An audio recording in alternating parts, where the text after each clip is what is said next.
রান্নার প্রতিযোগিতায় ছেলেটি নিজের চোখে পট্টি বেঁধে নিল, যা দেখে সবাই তাকে অদ্ভুত দৃষ্টিতে দেখতে লাগলো। কেউ কিছু বুঝে ওঠার আগেই সে বাঁধাকপিকে এমনভাবে কাটলো যেন মনে হচ্ছিল কোনো ফুল ফুটে আছে। এটি দেখে সেখানে উপস্থিত সমস্ত শেফ অবাক হয়ে গেলেন। তারপর সে আগে থেকে তৈরি করা একটি বিশেষ স্যুপ বাঁধাকপির উপর ঢেলে দিল। কিছুক্ষণ পরেই পরিষ্কার স্যুপে তৈরি বাঁধাকপির একটি সুন্দর বাটি বিচারকদের সামনে রাখা হলো। একজন ধনী মহিলা সেই বাঁধাকপির এক টুকরো মুখে তুললেন। সেই স্বাদ পাওয়ার সাথে সাথেই তার শৈশবের স্মৃতি সতেজ হয়ে উঠল। 20 বছর আগে ছেলেটির সাথে এমন এক মেয়ের দেখা হয়েছিল যে তার পরিবার থেকে বিচ্ছিন্ন হয়ে গিয়েছিল। ছেলেটি তাকে নিজের বাড়িতে নিয়ে আসে। তার বাবা পরীক্ষা করে দেখেন যে মেয়েটি কেবল ক্ষুধার কারণে কষ্ট পাচ্ছিল, তাই তিনি প্রতিদিন তার জন্য নানা ধরনের খাবার তৈরি করতেন। খুঁতখুঁতে স্বভাবের সেই মেয়েটি প্রথমবারের মতো সুস্বাদু খাবারের আনন্দ অনুভব করলো। একসাথে থাকতে থাকতে তাদের মধ্যে এক বিশেষ সম্পর্ক গড়ে উঠল। পরবর্তীতে মেয়েটি তাকে নিজের একটি লকেট দিল এবং বলল যে বড় হয়ে সে তাকেই বিয়ে করবে। সে সময় ছেলেটি এটিকে ছোটবেলার কথা ভেবে এড়িয়ে গিয়েছিল।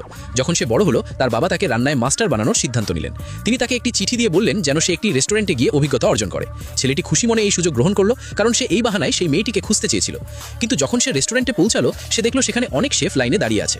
সে ভাবলো তারা তাকে স্বাগত জানাতে এসেছে, তাই সে এগিয়ে গিয়ে তাদের সাথে দেখা করতে চাইল। কিন্তু হেড শেফ তাকে অবজ্ঞার নজরে দেখলেন এবং সিকিউরিটিকে ডেকে তাকে বাইরে বের করে দেওয়ার আদেশ দিলেন। কিন্তু ছেলেটি কেবল রান্নাতেই নয়, লড়াইও দক্ষ ছিল। সে সহজেই সিকিউরিটিকে হারিয়ে দিল। এটি দেখে হেড শেফ রাগে তার দিকে একটি ফুলদানি ছুঁড়ে মারলেন। ছেলেটি নিজেকে বাঁচিয়ে নিল, কিন্তু ফুলদানিটি পেছনে দাঁড়িয়ে থাকা সেই ধনী মহিলার দিকে চলে গেল। ছেলেটি তৎক্ষণাৎ এগিয়ে গিয়ে সঠিক সময়ে তাকে বাঁচালো। এত বছর পরেও তারা একে অপরকে চিনতে পারল না।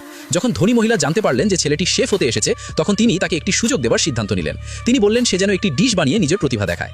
ছেলেটি কিচেনে গেল এবং খুব সাধারণ টমেটো ও ডিমের একটি ডিশ তৈরি করলো। এটি দেখে বাকি শেফরা তাকে নিয়ে মজা করতে লাগলো, কারণ একটি দামি রেস্টুরেন্টের জন্য এটি ছিল খুবই সাধারণ খাবার। কিন্তু ছেলেটি কিছু না বলে চুপচাপ নিজের রান্নায় মনোযোগ দিল। কিছুক্ষণেই ডিশ তৈরি হয়ে গেল।